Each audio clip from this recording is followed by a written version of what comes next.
gosta. Imamo uistinu čovjeka koji sigurno nitko od vas nije nepoznat, dapače. Doktor Ante Pavlović. Pogodo, po prastarim običaju naših pradjedova, dozvolite da vam poljubim ruku. Nemoj mi poljubiti ruku. Zašto? Pa stariji ste od mene, jel može? Djeca su... Ne može, ček. ne, ovako ćemo se poljubiti, ajde. Lijevo, desno. Ajde. Obzirom da svi viču Čiro pederu, to bi bilo malo indikativno, znaš. Ali u svakom slučaju... Pustite vi šta drugi viču, dozvolite vi da ja predam ovu jednu lijepu ružu. Ajmo konjima, ajmo kad ste o konjima, ajmo. Oprostite što sam vam okrenuo, gospodina Čira. Šta mislite, šta će ja sada postići s ovim? Reci mi, molim te, to je jedanput uginuli konj, pa si mu ti sačuvao kao trofej njegovu nogu. Ili, pogledajte ovo, jedna voditeljica sa OTV-a, Vesna Kljajić, je vodila emisiju, je bio jedan iz parlamenta, jedan profesor iz Kiseljaka, jako pametan, i nazvao je čovjek i rekao da li se sjeća Katarine i kako je dala naopako potkovati konje kad je bježao i tako dalje. I gospođa kako hoće da kaže, ja jašem konje 15 godina, konja je nemoguće potkovati naopako. Da, ovo je naopako, da. A zašto, sine, ti to potkivaš naopako? Ja njoj pošaljem poruku, gospođice Vesna, ja kad ti konje potkivat konje nije jedno te isto. Ona mene odgovara, ma boli mene pička o vašem mišljenju. Tako je napisala, oprostite. Dobro, to... Pazite, jahati konje nije samo osedlano konja, samo uzjahati. Jahati konje, voliti konje. Znači i ovo je od formaldehida, pa mi malo zastavili nos, oprostite, ali nema to veze nikakve, razumijete? Drago mi je da toga... Ako ne znate izazvati pozornost javnosti, možete biti vrhunski stručnjak, ma prozlaze novinari, oni neće piti. Zato je doktor Ante morao pokazati da je u borilačkim vještinama, pa isprebija nekoga. Joj, ti se smiješ, njeva, ti ne znaš da će te ja upaliti. Ne znaš. Ti se smiješ, čovječe. No tako? O ovome mome bratiću, kojeg sam ja kad je sa 3 godine pao niz stepence, jer se dijete popelo u stepence nove kuće u Šurkovcu poslije smrti moga oca.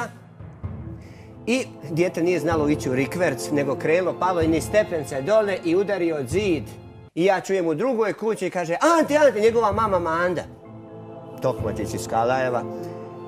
Ante, Daniel pao i prestao disat. Ja doletim dole, trebamo jedno 6-7 puta, niste petli dole, doletim, mali, poplavio, ne diše. Ja brzo njega dole na ruke, ono kako dijete maleno, i gore na stol, opet jedno 5, 6, 7, 8 sekundi, znate sekunde, tu su sati.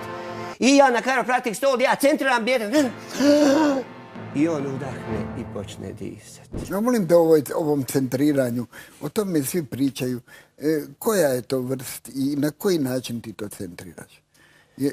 Čujem da si dosta grub. Molim? Čujem da si grub. Od koga ste to čuli? Molim vas, dajte mi ime, samo da ga zapišem. Od koga ste to čuli? Imam crni pojas 5. dan u Šotokanu, imam u Kuksuvan Korejske kraljeve garde, imam crni pojas 1. dan, razumijete? Ja tu imam kontrolu. Da ti kažem, ti si prošao tako los, jer ti si tako prepotentan, misliš da si najjači, a čovjek koga si ti udario, on je sigurno jači od tebe i zahvali se samo tvom prijatelju Džambi, jer bi te Malnar bi te prebio. Aj sad ustani. Dođem šefu, ja tu pričam, dođe frajer, stoji, aj jebote čoveče. Zveknu me u pičku, gledaj, čekaj, Željko. Čekaj, ajmo. I dođe se, pa nije pozao se tako. I slušaj, Željko. I ja sam, rekao, ne, zapamti da mogu vratiti. Tako sam ja počeo, Željko Malnar. Pusti spot, jebem ti, biš. Džambo je klečao pred Malnarom, molio ga, nemoj... Ma nemojte, a ti si dozvolio pravo da predsjednika Peščenice udari. Ali mogu samo ja Malnara pozdraviti, zahvaliti Malnaru za ovu sliku ovih krava. Ovo je mog pacijenta Zdravka i on piše ovdje da ne zna kako ga je sila vodila. Ovdje jedna krava Milka koju sam ja centrirao, koja je bila pri porodu, pri telinju, ispala je materne kad ja centrirao i vratio. Ona je živi danas, 20 godina stara. Ja sam Malnaru Željku, 94. 96. godine. Ti se bojiš Malnara i sad mu se dodvoravaš. Ja Malnara poštivam jako, razumijete, poštivam jako. A šta si ga udario? Nije, to je bilo samo fora. Fora, pa da ne bi džambe ti... Ja mislim da si ti ipak lukaviji od nas sviju. Ti si uspio bez nekih osobitih rezultata. Ma ja sam najbolji doktor chiropractic na planeti Zemlji. Ovo je moj mentor bio. Pa vi nemate pojma o mojim mentorima. Ja sam najbolji doktor chiropractic. Čekaj, molim da imamo telefon, sad će neko da te opere. Ma opreće on čaču svoga. Izvolite, gospodine. Dobro večer, pozdrav gospodine Čiro, vama iz Rijeke. I imam jedno pitanje za našeg gosta, gospodina Pavlovića. Ako me čuje? Jako dobro. Gospodine Pavloviću, ima li koji veći luđak na ovom svijetu od vas pa da vas malo centrira? Ma puši kurac. Jel ima? Tvoj kolega, Vjekoslav Bolkovac. Ma koji moj kolega? Ma koji moj kolega? Ma nemoj. Koji moj kolega? Ma dobro, i on isto... Ma šta je on isto? Šta je on isto? Molim? Nemoj, molim. Molim? Da, jedan ubojica koji će miješati, koji će biti obješen, čovječe.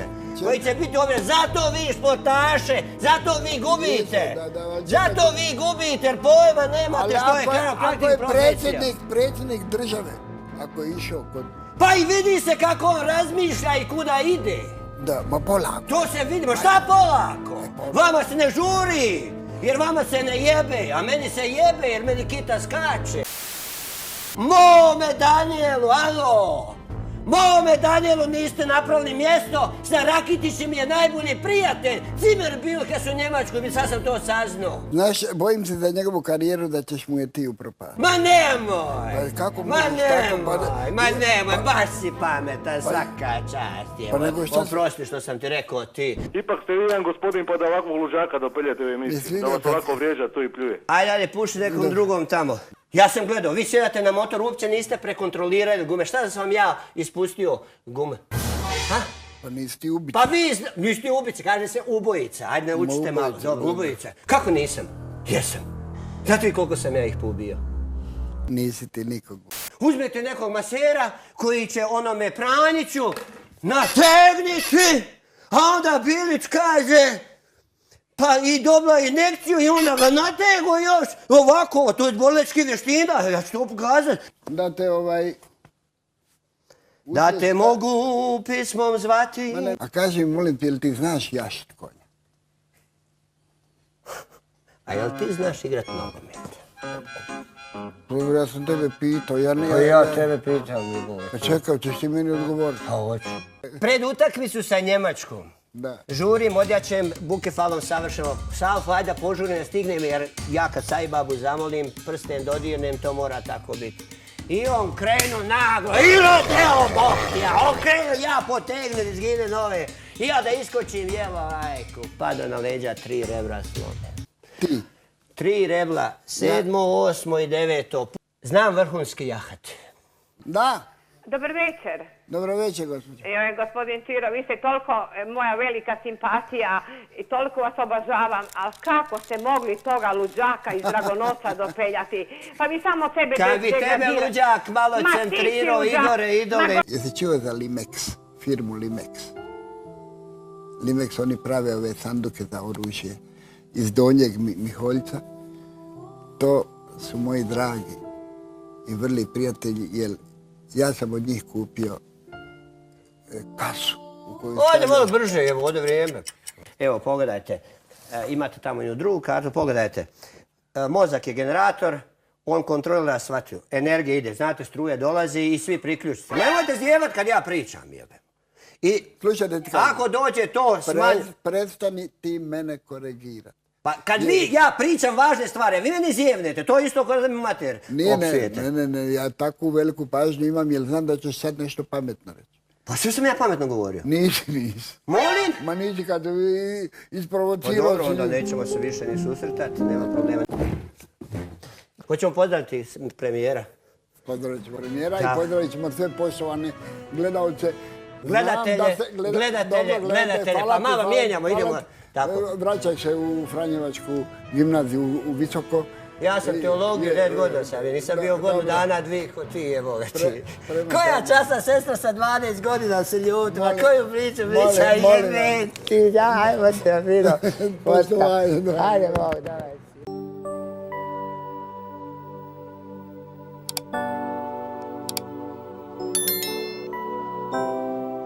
Ja te mogu pismo zvati. Mome Danielu, alo! Što je?